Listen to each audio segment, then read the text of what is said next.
pressure.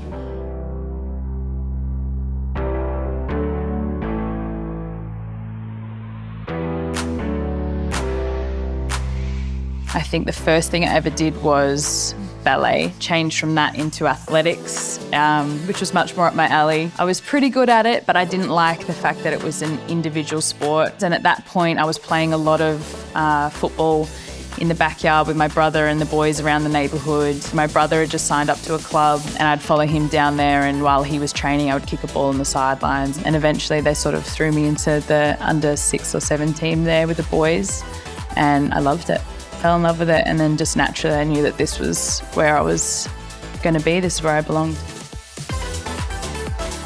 I think first of all was my brother. Growing up in Melbourne, it was a lot of AFL type based sporting heroes. Someone like Lenny Hayes was an athlete that I looked up to because of the way he went about what he did on the field, but also how he sort of went about things off the field, very humble. And yeah, he was just sort of who I idolised. I loved David Beckham, just a class player.